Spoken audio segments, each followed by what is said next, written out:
everybody, I'm doing something a little different on my channel. I'm not alone this time. I have my good friend Angela on the other end of the computer universe. Say hello. Hello. And you can be found at where? YouTube.com/the.alternate. Be sure to subscribe to me because you know you want to. I love the cockiness. I love the cockiness. And also, it's not the only place we can find you on the interwebs. Yes, I'm also on Facebook, Twitter. I think that's pretty much it. And if you can find me, fantastic. If not, oh well. And she's also really, really, really shy and humble and whatever. She also has a website about wrestling that we keep poking her to work on. Yeah, I'm getting to it, I promise.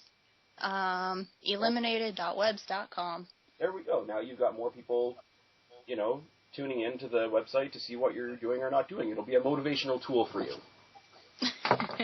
Yeah. Okay. We're here to talk about two different people. They happen to have been a tag team at one point. They're not going to be spoken of in this video necessarily as a tag team, but individually to talk about Randy Orton and the Rated R superstar Edge. Ladies' choice. Who do you want to talk about first? We'll do Edge.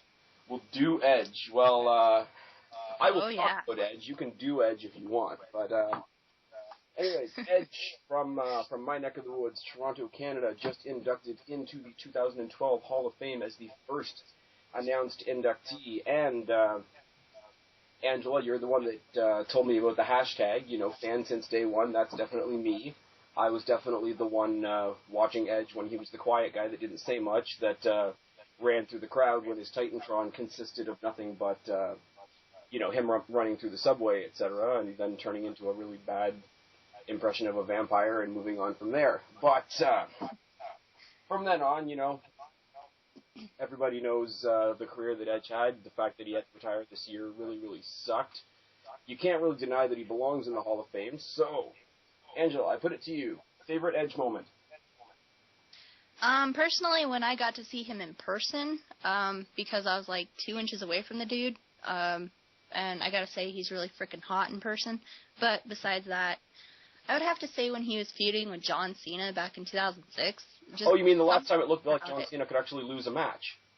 Exactly. There we go. It was, looking back on it and watching it now, it's like, it's a refreshing, as an actual wrestler as opposed to the product of hype that John Cena is.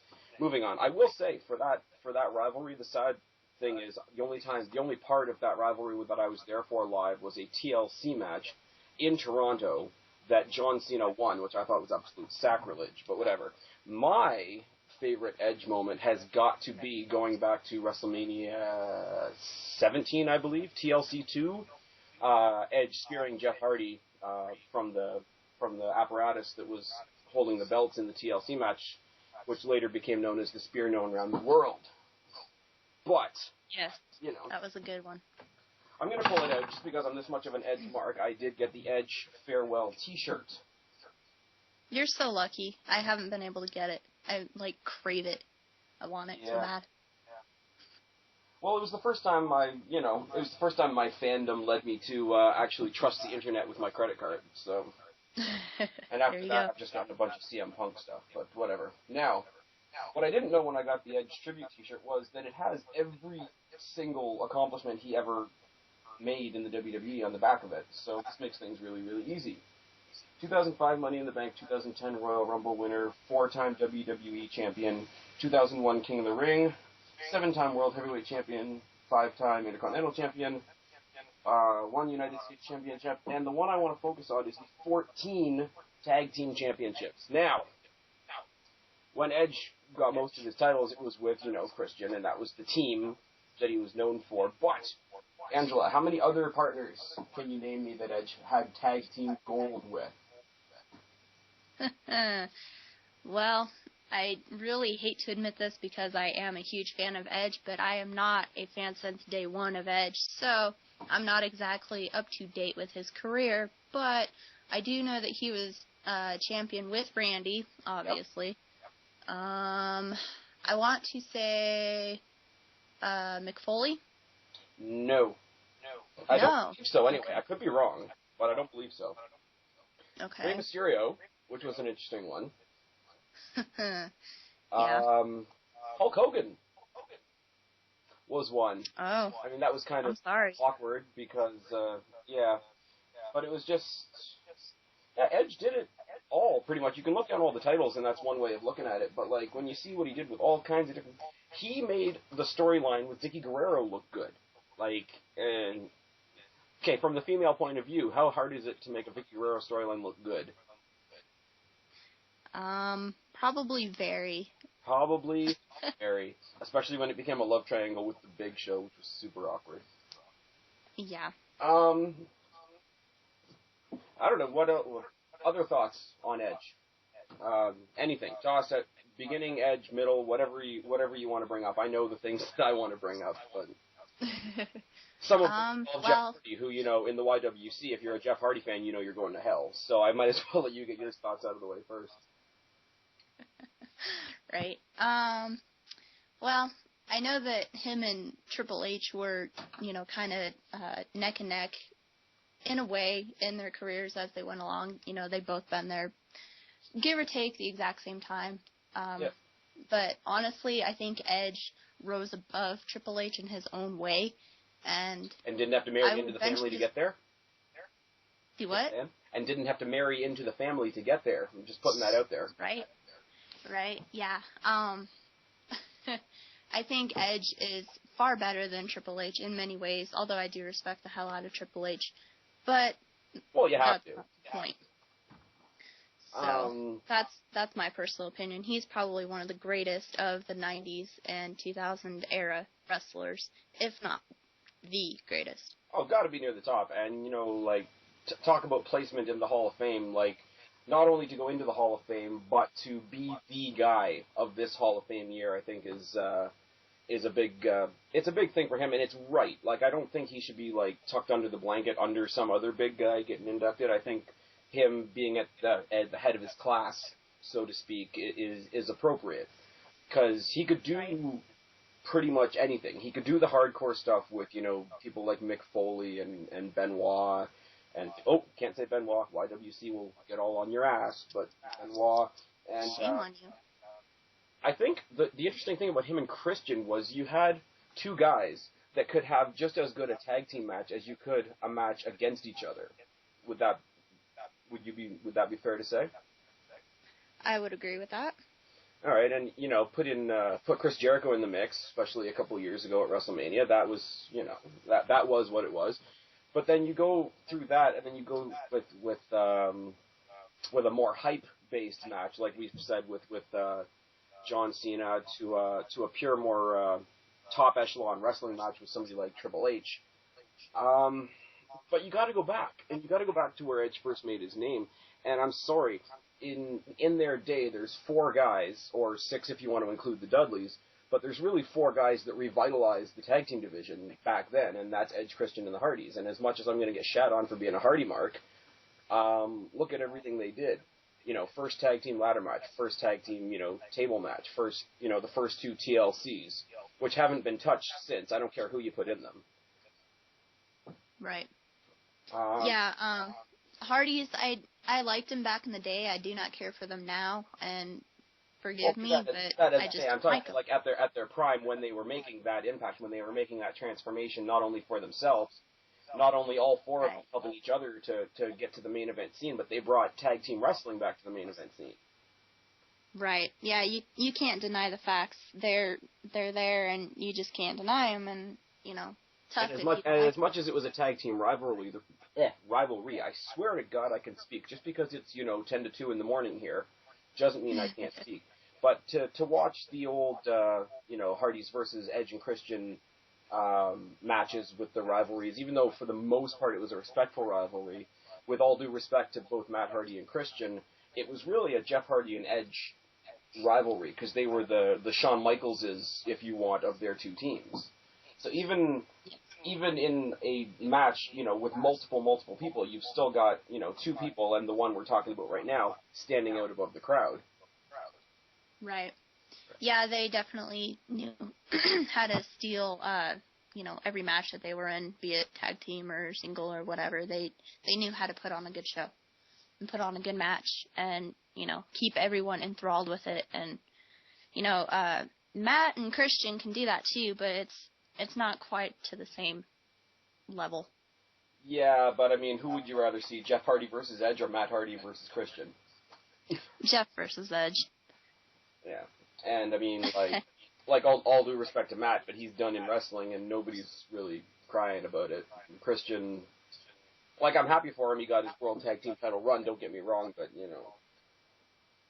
Yeah, that was not timed well. He was riding on Edge's coat strings, and I don't care what people say. They know it's the truth. So. Well, it is the truth, and the sad thing about it is before Christian finished his career, I would have liked to have seen him get a world title, because even though he might not be the top echelon of the business, the only way he was going to do it was by riding the emotional coattails of Edge, and that's just the unfortunate short-sightedness of the WWE. But, I mean, you got, like we've said, you've got Edge that could sell any kind of match, any style of match with any person, and sell a wedding and a divorce with Vicky Guerrero. Get involved in the whole, the Vicky family with Chavo and the Big Show, and, even when he had the Edge heads in there that later became Zack Ryder and Kurt Hawkins. I mean, look at where Zack Ryder is right now. And he's been interviewed, and he's attributed, he's not a main event guy, but he's attributed his status, such as it is, to the time that he spent with Edge. And Edge has done nothing since he retired in interviews but put over Zack Ryder and the young guys like that. So that's... it's that pay it forward attitude that we don't get from some people, John Cena. But excuse you. I don't know. I don't know. I get a cold sometimes. I'm a little bit allergic to bullshit. So when I watch a WWE main event, I get a really bad cold. I don't know about you. But Dang it. What else can I say? Talking about the Hall of Fame. First problem I have is with people saying it's too soon for him to be put in. No, it's not.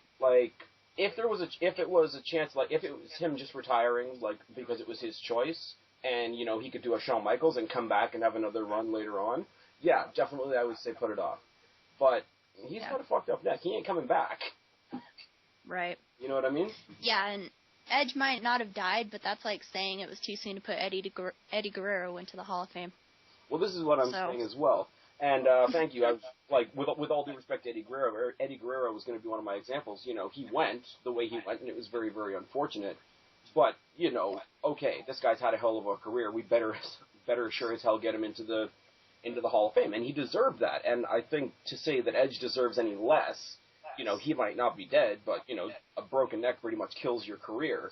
Get it in there, the heat of him leaving, the emotional attachment to him leaving, combined with the fact that you can't deny he's had one of the best careers in wrestling history. Get him in there now. What is the point of waiting? Exactly. There is no point. Okay, I know he's in TNA net right now, and that really doesn't count. But Ric Flair had one more match the night after he was inducted. And nobody bitched about that. Yeah. Right? He's one of those ones where I guess he's untouchable, so he can Flair? do whatever the hell he wants and get away with Flair. it. Flair can do no wrong, in my opinion. Don't get me wrong. Flair is in TNA now, and most of the shit that he's doing is fucking ridiculous, but he's still Ric fucking Flair. Yeah, he's kind of past that point. We'll agree here and now that we'll do another video on Ric Flair in the later future. But yeah, I totally lost my train of thought. But yeah, here's my thought. Eddie Guerrero went in as soon as he passed away. Ric Flair went in and then retired. And everybody's getting on edge because, he's going to be the youngest guy to go into the Hall of Fame. So what? If he had this injury last year, he would have been even another year younger. It's not it's not how old you are, it's how much you put into the business. And if he retired so early, and we can still add up how much he put into the business and still say that he was one of the most contributing members of the roster that WWE's had in recent memory, even to put it, condensed into that short period of time, almost makes it more unbelievable. Right. Well, and people are going to hate me for saying this, but I do hate The Rock. And isn't he in the Hall of Fame?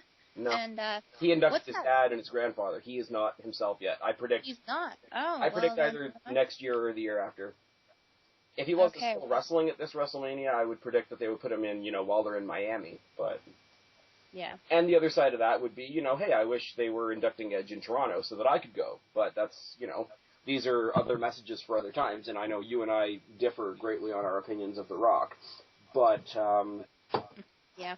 The fact that people are hating on Edge and they're using the cliche that, oh, it's just too early, is really a shield for another issue that's popping up, and it's popping up in the YWC, and it's definitely popping up on YouTube. I don't know whether, or on, not YouTube, Facebook. I don't know if you've seen it, but I've seen it a lot, and it's all the people that are big Macho Man Randy Savage fans. And, yeah, I've heard about that. Yeah. Let me say here and now, I respect a lot of what Randy Savage did. His impact in wrestling is huge. It's right up there with Flair's and Hogan's and whatever. Oh, yeah. Oh, yeah, dig it. Sorry, I had to throw that in. I think we should agree that I'm never going to do that again. But for the sake of people like you and me, like, what's our new favorite hashtag? We don't have that for Randy Savage. I respect what he did, but I didn't see a lot of it. I wasn't there for a lot of it. I'm not a, hashtag fan since day one like I am of Edge. I have that connection with Edge. Like not on a personal level, obviously, because that would be kind of creepy and kind of stalkerish. But, like, I was there when I remember the hype up to his debut. You know what I mean? Yeah. And, I don't know, but there's people out there, and you and I discussed this before we started the video, but there's people out there that are Savage fans, and be that as it may, I'm not going to tell you who to be a fan of, but there are people out there that are actually saying, how dare Edge be inducted into the Hall of Fame? Why hasn't it been Savage? Why wasn't it Savage when he was still alive? Da-da-da-da-da. So it's like, okay, you're mad that Savage isn't in there. I get that. But Edge didn't have anything to do with that, number one. Number two, regardless of Randy Savage, you can't deny Edge had a Hall of Fame career. Yeah. Well, it's like this, people bitch and moan and groan about, oh, this person isn't in the Hall of Fame or that person isn't in the Hall of Fame. Well, if you induct them all at once, there's going to be no one to do the next year. So, hello, I'm still waiting for Diamond Dallas Page to get inducted. And I think I'll be waiting for quite a while. But, hello. Vince does like his own creations, so I wouldn't hold your breath on DDP. I agree with you. I mean, if you're going to induct anybody from WCW, top of the list has got to be DDP and Goldberg. But right. I don't like the way WWE fucked over Goldberg when they brought him in, and they brought him in for 1 year and didn't do nearly as much as they could have done with him. They had one horrible match with him and Lesnar at Mania. I don't see it happening. But getting back to my original point, just because your guy didn't get inducted this year doesn't mean everybody else that's going in this year is shit. Right. And number two, people have said, Horsemen? Come on. Yeah, but but I hear people saying, and they say, oh, I've been waiting for years for WWE to finally recognize Randy Savage. So it's like, in other words, all the shitting on Edge that they're doing now, oh, Edge shouldn't go into the Hall of Fame, it should be Macho Man. Last year it would have been, oh, Shawn Michaels shouldn't have gone in the Hall of Fame, and it should have been Macho instead. Nobody's going to say Shawn Michaels didn't deserve to go to the Hall of Fame. Nobody's going to say Hogan. Nobody's going to say Flair. Definitely nobody's going to say Eddie. Nobody's going to step up and say that, those guys shouldn't have gone in. It should have been Macho Man instead. But now, because they have this little crutch to stand on, oh, he's too young, it's too soon, so we're going to bring out all our years of frustration of being, butthurt Randy Savage fans and, take out all our frustration on Edge, and that's bullshit. It is. And I'm sorry, I respect the hell out of what Randy Savage did, but in comparison, Edge versus Savage, Edge had a far more superior career. When you boil it down. Oh, I'm not going to be that bold. I'm not going to lie. When you boil it down, the amount of knowledge I actually just have compare of Randy stats Savage's to stats. career, the amount of knowledge I actually have of Randy Savage's career would probably be about a third of it. So I'm not going to say that. They were, you're talking about a guy that was an integral part of the first few WrestleManias. So you can't. Right. You can't compare one to the other, but I'm sorry, I don't have the emotional, attachment, like I've said, to Randy Savage as I do to Edge, and with somebody coming up to me on Facebook, and it happened to me multiple times, and some of them are people I really, really respect, so I have to be careful how I say this, but, oh, you can't tell me that Edge deserves to be in there when Savage isn't, and I'm like, well, you know what, regardless of whether Savage goes in or not, you're damn right I am going to stand up, beat my chest, beat my, proud Toronto Canadian self and follow my hometown boy and say that Edge does deserve to be in the goddamn Hall of Fame, regardless of how old he is, regardless of how soon it is, regardless of where he's from. Like, right. I don't tell you not to be a fan of Macho Man, and, you know, for all intents and purposes, you're a Macho fan. Yeah, it probably does suck that he's not inducted in the Hall of Fame yet, but don't take it out on my guy, or we're gonna have an issue. Right. Well, I love Macho Man as much as the next person, but I mean. Oh, not if the next person is some of these guys I've been dealing with, for sure. Jesus Christ. Well, they're, like you said, butthurt. Whatever. Anyway, you know, if they were to induct Macho Man into the 2012 Hall of Fame, I'm sorry, but he would also fall under Edge's shadow, because Edge was more recent. Edge was someone that everybody could, that was that one dude, you know? Savage, whereas Randy Savage, it's like, Savage guy. oh yeah.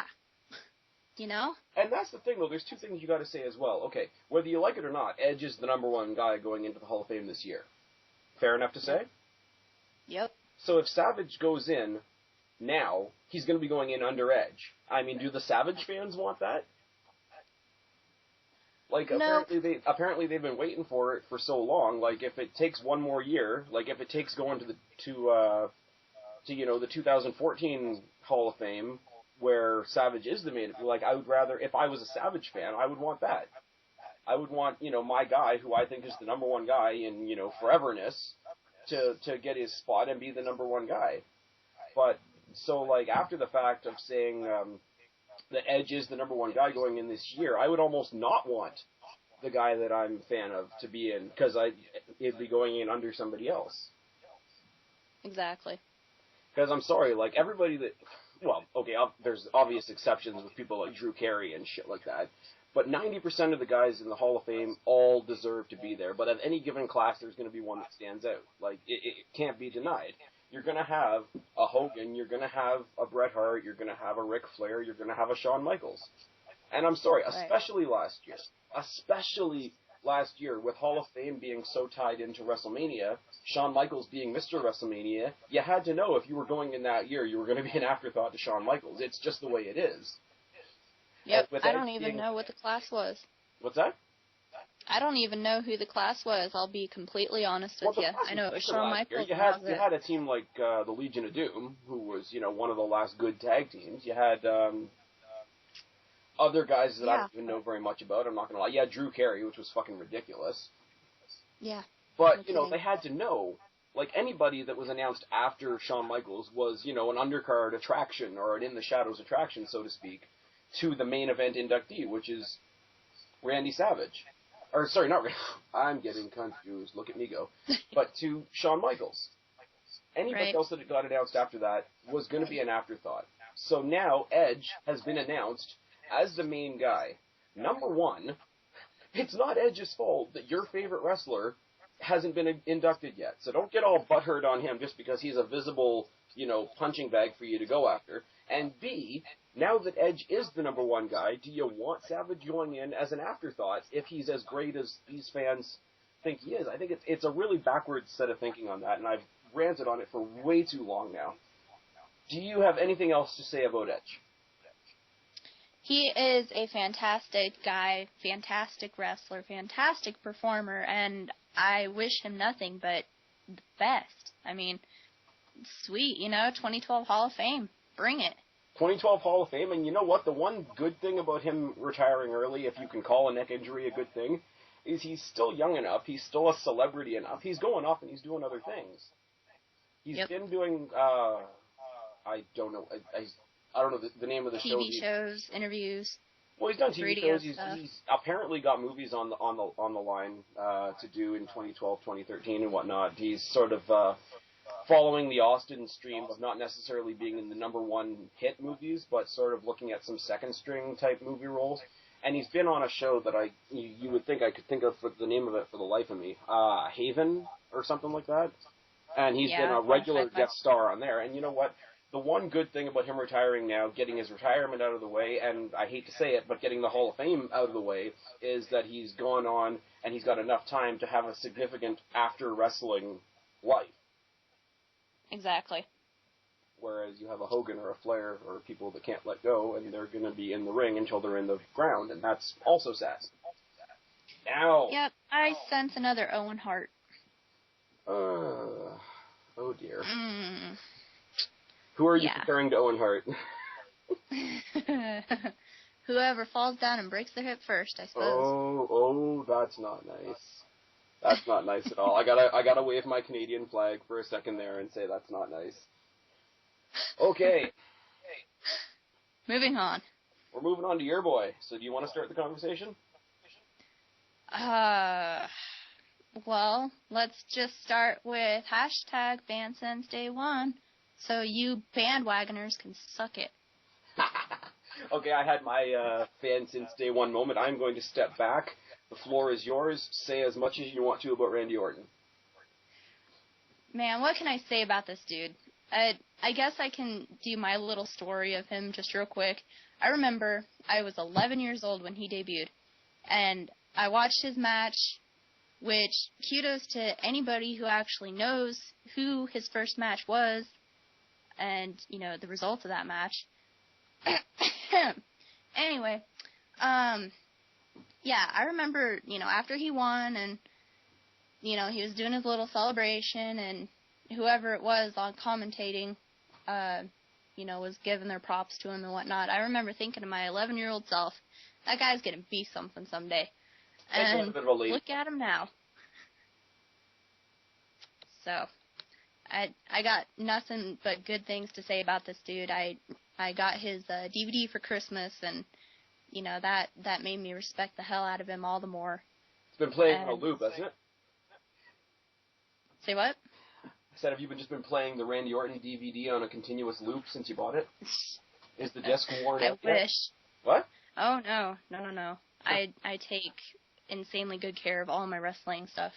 Oh, yeah. So, but, yeah, I mean, I got nothing but good things to say about that guy, and I'd love to meet him one day, and not be like, oh my god, Randy Orton, you're so hot, and I'm insanely jealous of your pretty wife and little daughter, and all that pathetic Oh, come on, you'll do that a little bit.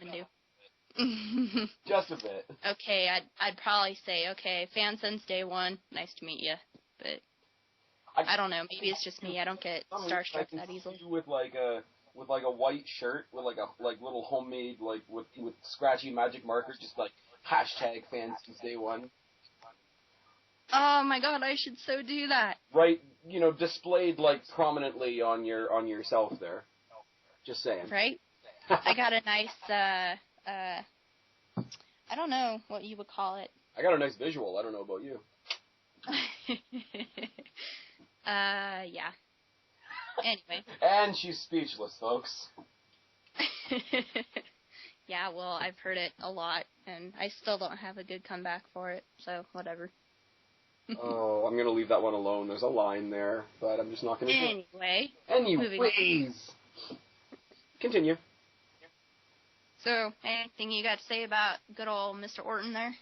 Good old Mr. Orton is another one of those guys like Edge that could be any place on the roster, be any place in a storyline, be any place in any given situation, and make that situation about him. Sorry to say it, and I have, like I say, I've got tremendous respect for Ric Flair, tremendous respect for Triple H, not so much for Batista, but I'm sorry, Evolution unofficially centered around Randy Orton, for me anyway. It was that moment of, okay, this guy is the one, like, you know, Batista's the powerhouse, Triple H is obviously the figurehead, you know, Flair is kind of like that, the grandfather sort of Yoda mentor. Of Evolution. And then you had Randy Orton, who at the very beginning of Evolution was almost an afterthought, and I'm just looking at this guy, and it was much like your young self said, where it's one of those, this guy's going to be something, why aren't they letting it happen? Right. Why aren't they doing it? You know, when he was the one that turned on Evolution, I loved it. Orton versus Triple H, whether it was back then, whether it was when he was a young guy, or if they do it again tomorrow, is always gold. Oh God, yes. Orton and Triple H, always gold. Yes.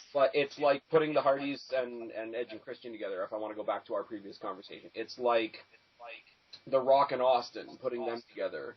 It's like Angle and Benoit, putting them together. It's just when you had Orton versus Triple H, it didn't matter what kind of stupid match it was. It didn't matter, the stipulations, the interference, the bad booking, whatever. You put those two guys in a ring together, and it was always gold. And Orton has those types. Okay, we're back. My computer decided to be ridiculously special. If I didn't mention it enough times before the sound cut out, Triple H and Randy Orton was gold. And he had enough of those situations with enough different people that it's like, okay, if this guy is in enough equations that add up to good matches, he must be doing something right. Yeah. Again, we said, rated RKO with Edge. I thought originally when they threw it together, even though I liked both guys, I thought mashing them together as a tag team would fail miserably, and it didn't. It didn't last as long as I would have hoped, but, Rated RKO was God. Rated RKO versus DX. I mean, do we need to say anything else? Exactly. I mean, you get Rated RKO versus DX in the ring together. You're looking at wrestling royalty. You're looking at a whole separate wing of the WWE Hall of Fame right there. Agreed? Exactly. I mean, for real. Like, I don't even remember what else was going on at that time because I was so focused on Rated RKO versus DX. And how often does WWE's tag team division get that kind of recognition? How long ago is Hardy's and half of that goes to Shawn Michaels and Triple H with DX, fair enough. But legitimately, that was like the last huge tag team rivalry that people had a lot of respect for in WWE was DX versus Rated RKO. Yep. I mean, they followed it. They took it right into what was it? Survivor Series. When I think you'll agree, one of the most stacked Survivor Series tag teams ever was the team of Rated RKO, the Hardy Boys, and CM Punk. Those are good days. Those were good days, and I don't remember who was on the other side. What does that tell you? Exactly. I mean, you didn't care. You really didn't, and it's not to say that the guys on the other side weren't good. I mean, I know that comically the first guy eliminated in that match was Mike Knox, and where's Mike Knox now? But, Gone. Future endeavored. Get him the John Laurinaitis t-shirt. Right? Sidetrack, have you seen the John Laurinaitis t-shirt? I have. It was hilarious. The John Laurinaitis Future Endeavored shirt. I wonder if they're actually going to sell any of those. Dude, I would so buy one. It's kind of like, okay, to be fair though, it's kind of like the Cena Sucks shirt. You want to buy it because it's so true. At the same time, Cena gets the money.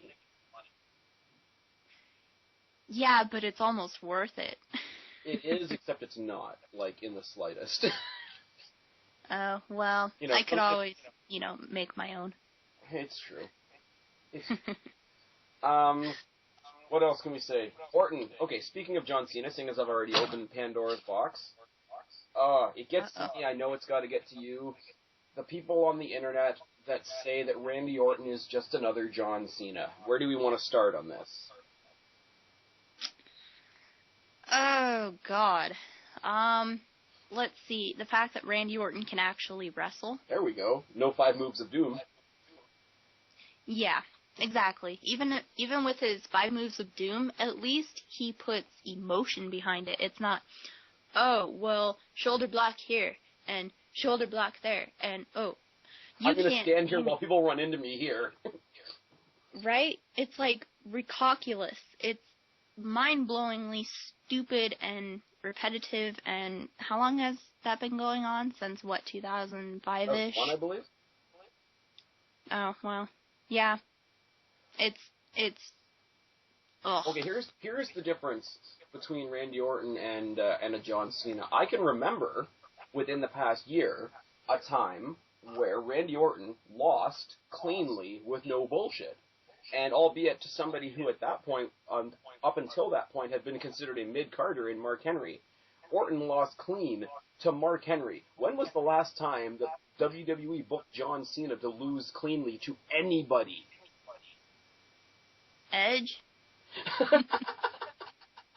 Yeah, but that's because it's Edge, and the awesomeness cannot be denied. For the benefit of those who watch photography.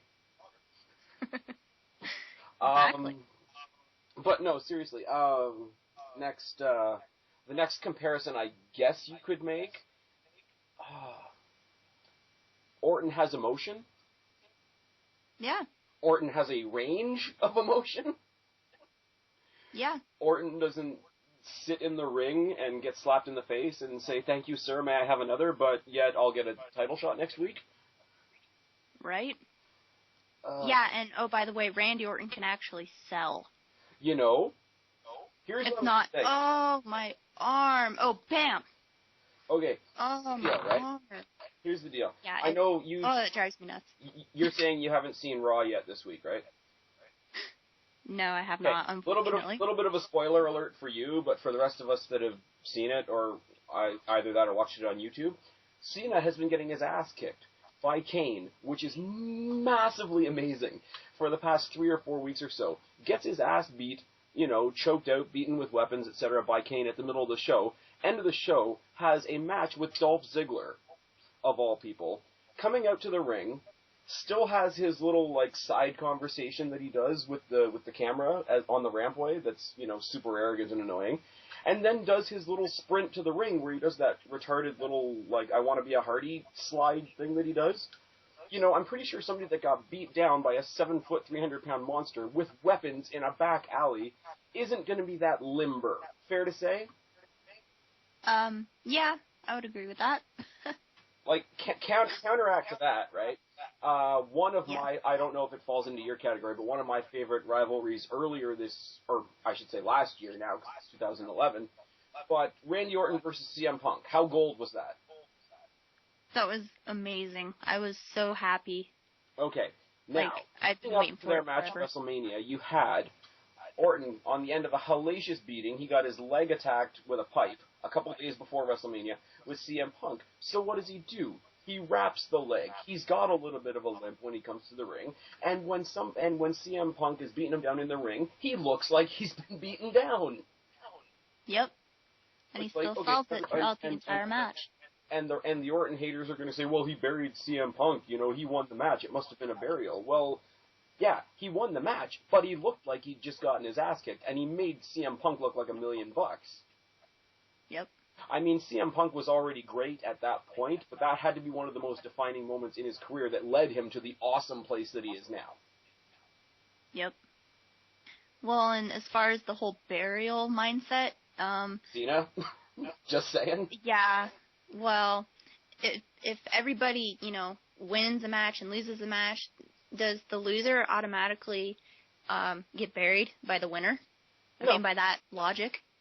No. There's people like Dolph Ziggler, and I know there are a lot of respected people, especially here on YouTube, that use Dolph Ziggler as the prime example. There are people in the WWE right now, Dolph Ziggler at the top of the list, that look good. They look so good in the ring that it doesn't matter if they've won or lost. And Orton's one of those guys. Orton is sort of the precursor to somebody like Dolph Ziggler, in my opinion. Yes. But it's ridiculous. Oh, he buries everybody. Look at John Cena. Everybody's major... Okay, I've done rants on John Cena. You've seen them. We've all seen them, whatever. It's a little bit... having a hate-on for John Cena is like my side project. Everybody says the stuff that he's done for Zack Ryder. John Cena's helping Zack Ryder get over. Yeah, except when he had to fight Ryder in a match, Ryder carried the match for 20 minutes. John Cena, metaphorically looked at his watch, said, "Oh, the match is about to end." Dumps Ryder on his head and gets a quick pin. And that's not only a burial, that's a fuck you. Not only to Ryder, but to the rest of the WWE fans that are getting behind Ryder. Yeah, that's a quick pick-me-up, ego boost, whatever. Yeah, and it's just, ridiculous. It's not even like he beat him. If they had a back-and-forth match, if they had a little give, a little take, whatever, and Cena had gotten the upper hand, no problem. But no, literally he lets Ryder do everything in the match. And turns around, like I say, he must have looked at an invisible clock somewhere that said it was time for the match to end, pops up, dusts himself off, attitude adjustment, fuck you, I win, I'm John Cena. Yep. Whereas, as soon as he lost the World Heavyweight title, somebody like Randy Orton has spent the greater 2/3 of last year and going into this year doing what? Building up the mid-card?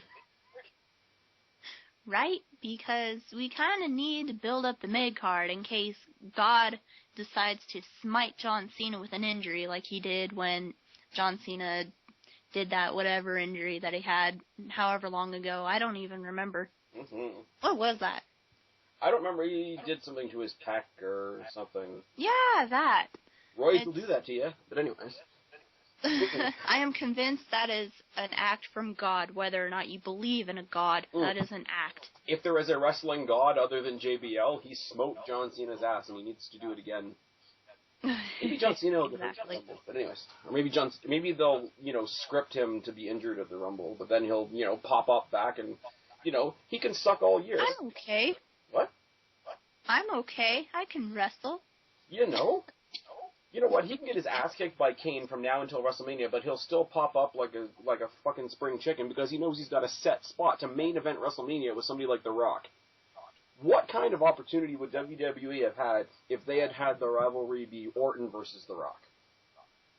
I know you don't like The Rock, but name power alone, Rock versus Orton. I would honestly say that I would watch that. Yeah.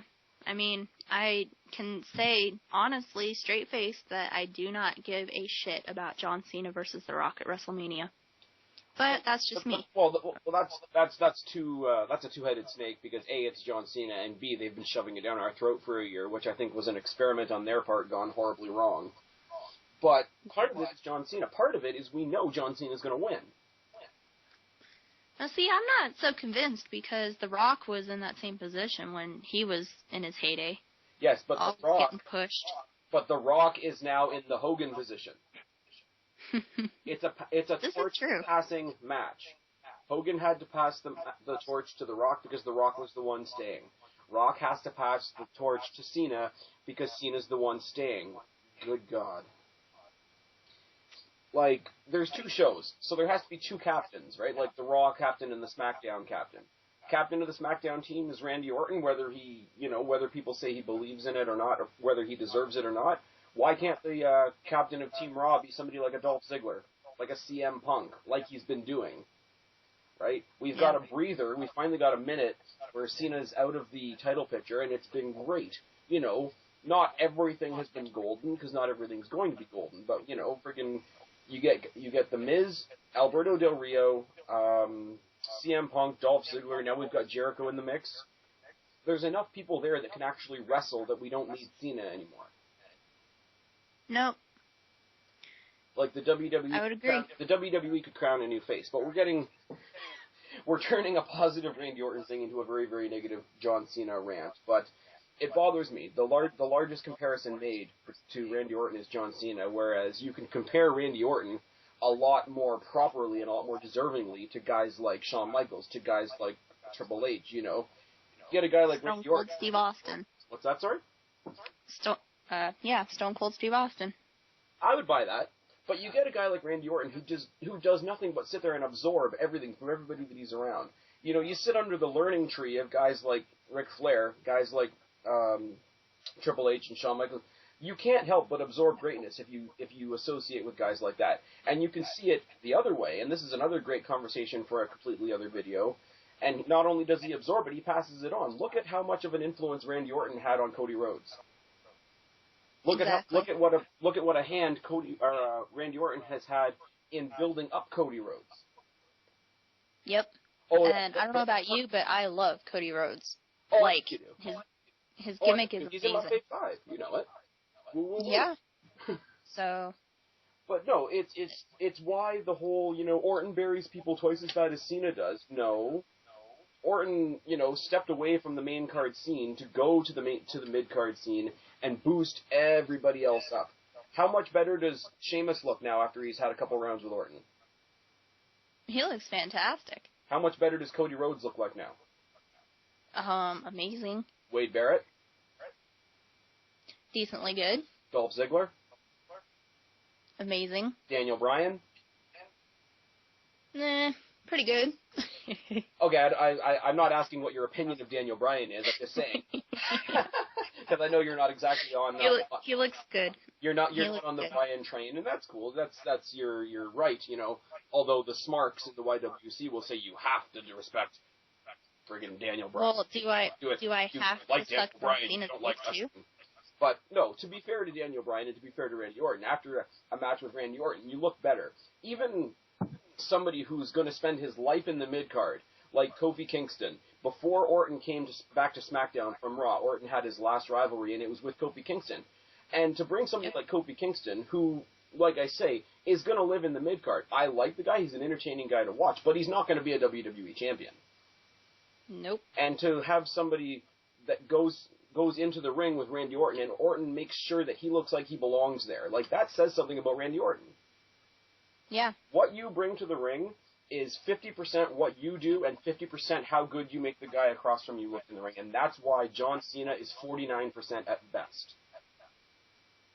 And that's giving him the benefit of the doubt. Yeah, that's if he has a really, really good match with somebody that can carry him the rest of the way, like CM Punk. Yeah. Now, this is where we get into a whole lot of fun, and this is what I'm about to say, Angela, is the original reason we were going to do this video on Orton. All right, bring it. There's a lot of Orton haters out there. Orton's out right now, and there's a big, huge debate over why Orton's actually out. Is it real? Is it fake? Is it kayfabe? Is he going to do something else? Is he, doing whatever? Originally, when it was first originally announced, before the last SmackDown he was on, when it was originally announced, Orton had to take time off because he'd had an injury. He would not be there. It was questionable whether he was going to make the Rumble, questionable if he was even going to make it to Mania. What did a lot of the haters do? Oh, thank God. Uh-huh. They celebrated. It was a big YWC Randy's Gone party, wasn't it? Yep. Yeah. Now, I'm not going to linger on this too long, because I've already done a video on this directed at somebody in particular that will not be mentioned in this video, because I'm a classy guy, even though Preston doesn't say that I am. Oops. But... Shame on you. Oh, I mentioned him by name, because he's a psychopath. Anyway. Nah. What was that? Nah. Psychopaths are actually, shit. Fuck. And we're here again. Yay for technical difficulties. That one was you. First one was me, that one was you. They really... The YWC got really mad and put bad karma on my recorder. That's what I think it was. But, right? No, getting back to Preston and all the other haters out there, to make a celebration video about Randy Orton and his injury because they don't like him. I don't know where to start on this. You say something and I'll come up with some words.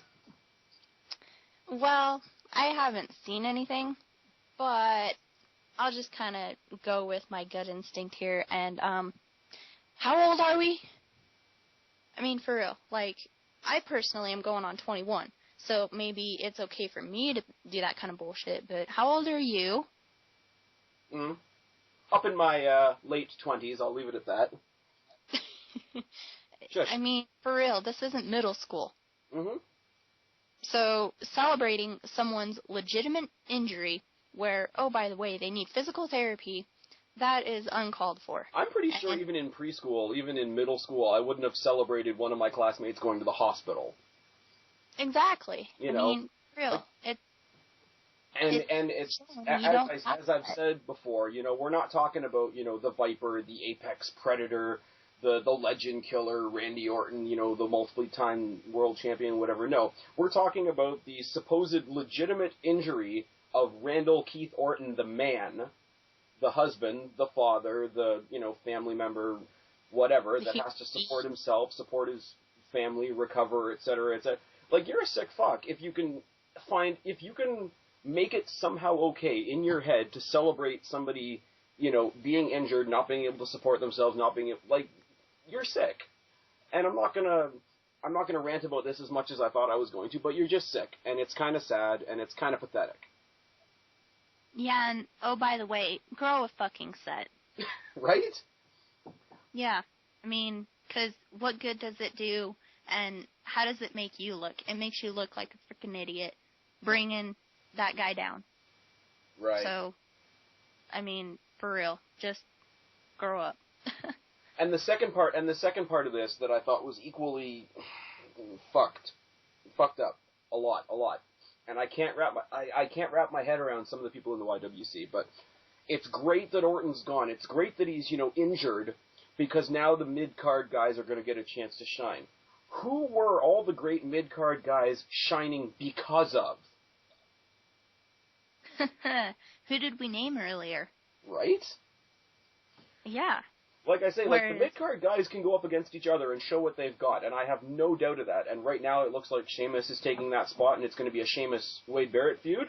I have no doubt in my mind at all that that's going to be a great feud. Don't get me wrong. But if you want to get these guys legitimized and have a great sort of big boost, they have to go up against somebody like an Orton, like an Edge if he was still around, like I don't know, who else is really out there legitimizing people right now? Because Triple H is only around every here and there.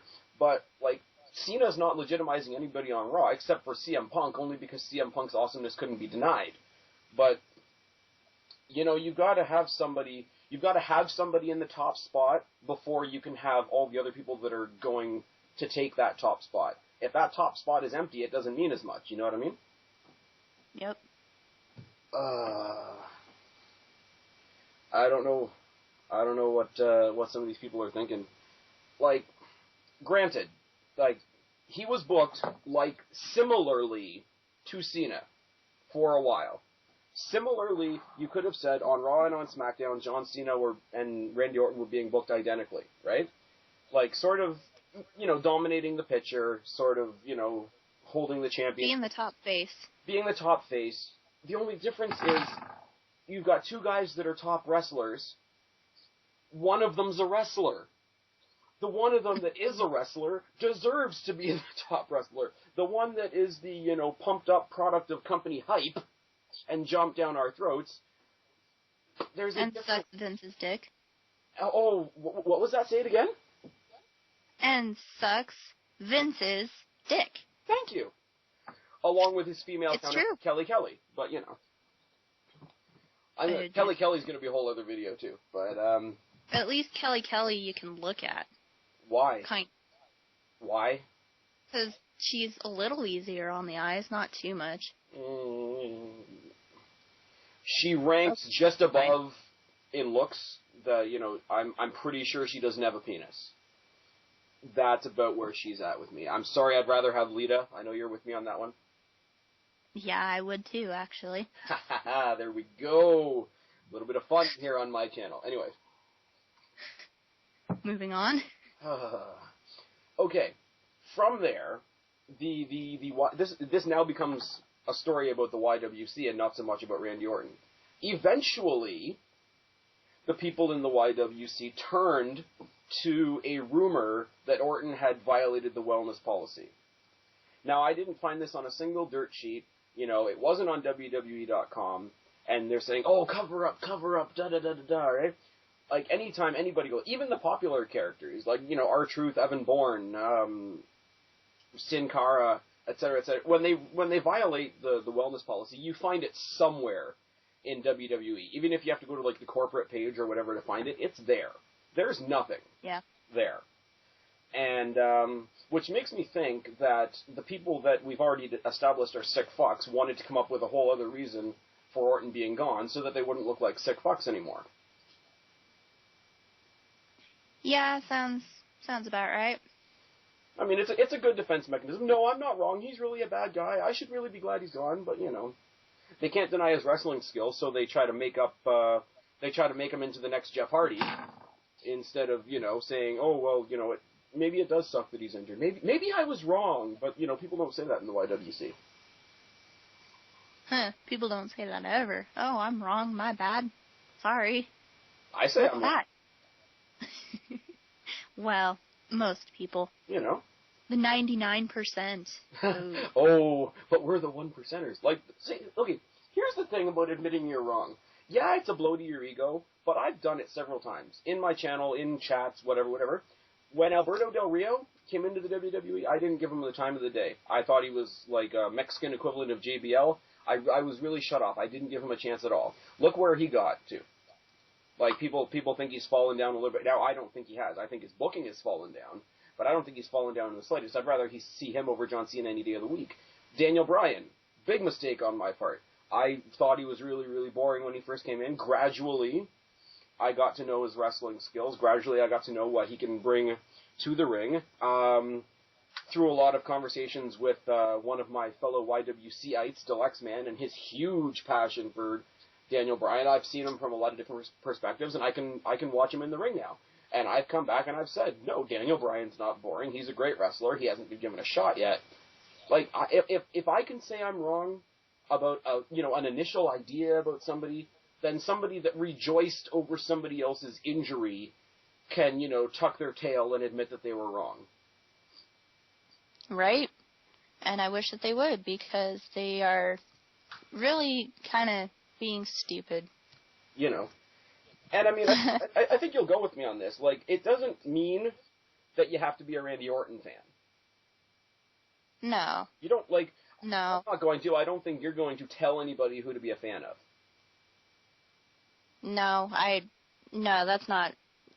yeah, I don't do that kind of bull crap, so yeah, I mean, for real. But, even if you don't like somebody, and here's my example, and, my hatred for Cena doth run over, I have said in several videos, pull a little social experiment, get rid of Cena for a while, see how much better the product is. And I've come back to clarify that I don't want anything bad to happen to John Cena. I'm sure in real life, John Cena's a cool guy. He does a lot of the charity stuff, he does stuff with the kids and whatnot, and that's all wonderful. I'm sure he's a great guy. I'm sure if I went out for a drink with him tomorrow, I would get along with him great. He doesn't do me any good as soon as he steps in that ring, between those ropes, grabs a microphone, or steps anywhere else on my television. Like, I can make that distinction between what he does on my television and in the ring versus, okay, when the cameras go off, he's still a regular guy. And I would not wish injury on that guy. I've said several times WWE should kayfabe him an injury. Like, okay, have this Kane thing play out where, okay, Cena got injured.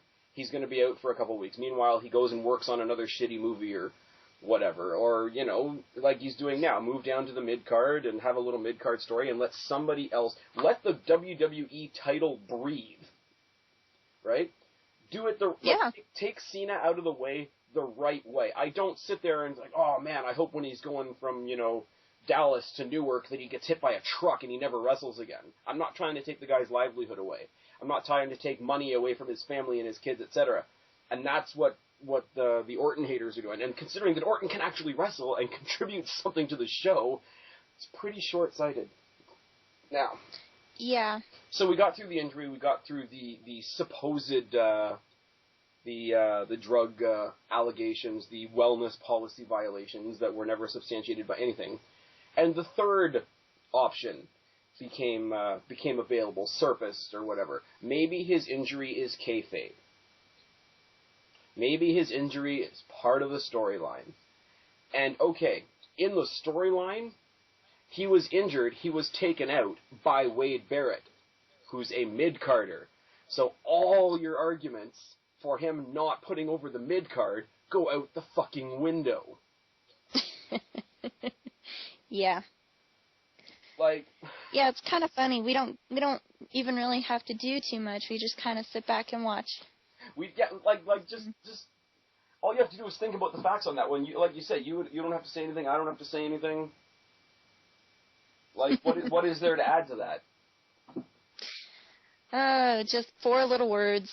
I told you so. Right? Yeah.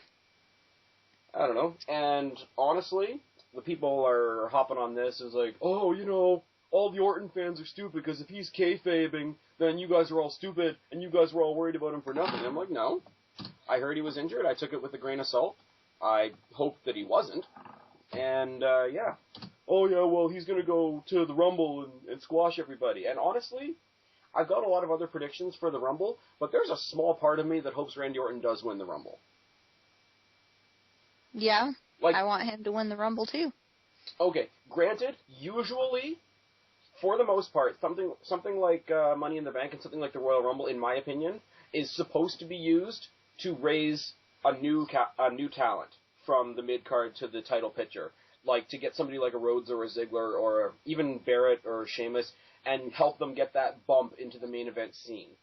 99 times out of 100, I would say that about the Royal Rumble. I'm making an exception this year for Orton because he deserves it. Yeah. It's in his hometown, and the hometown victory is always nice. Oh, yeah. The hometown victory is always nice. His comeback will, Cena went out with an injury and sort of relaxed his way to the Royal Rumble that he won. And he came in, 28, 29, or 30 and whatever, and, people act like he'd conquered the world, when really what did he do? He conquered, maybe 4 guys. So you bring Orton in there as a surprise entrant, he wins. A legitimate wrestler, rather than John Cena, gets the exact same storyline. It won't get half the steam, I guarantee it. Yeah, I don't get it. I really don't. But there's a couple different reasons I want Orton to win the Rumble, and you can chip in with your own reasons at any given time, Miss Fan since day one. But he deserves it because, from the wrestling fans as a whole, he doesn't get the respect he deserves at all. Nope. There we go. 2011, although he did have his great rivalry with CM Punk, other than that, his rivalries were kind of stale. He had his rivalry with Mark Henry, which I'm still kind of mixed on. Mark Henry did a lot better as a champion than I thought he would do, but still, he had his rivalry with Christian, which not only was booked horribly, but as much a fan as I am of Christian, he's no Edge. Right. And really, other than Punk, Christian, and Mark Henry, nothing else that Orton's done, other than his recent rivalry with Barrett, even comes to mind right now. So Orton, even though he was near the top or near the mid-top of the SmackDown card for most of 2011, because he did so much help bringing up the mid-card and helped out so many of those guys in that mid-card, no main event spots with Orton in them really spring to mind. And that's really, really sad. So just the fact that his height or his steam or whatever in the WWE has been so low in the past year or so, he deserves something big. Because he hasn't had it in a while. Yep. Number 2, it goes back to what I just said, Orton has given this year. This was not a taking, or this past year, I should say, 2011, was not a taking year for Randy Orton. He gave and he gave and he gave, and a little bit of Randy Orton rubbed off on everybody he faced. Again, my primary example is Cody Rhodes. Yeah, and, Cody, I don't remember exactly when his dashing gimmick started. Yeah. But before that, he kind of just dwindled, after Legacy. He dashing.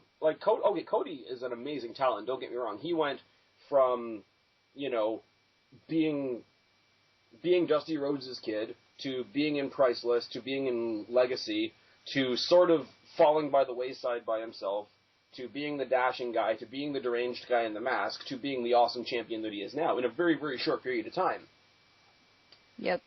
But yeah, no. That sounds vaguely familiar. What's that? Well, I said that sounds vaguely familiar. Yeah, who else does that sound like? I don't know. Oh, I know. Randy. Could it be Mr. Orton? Yeah.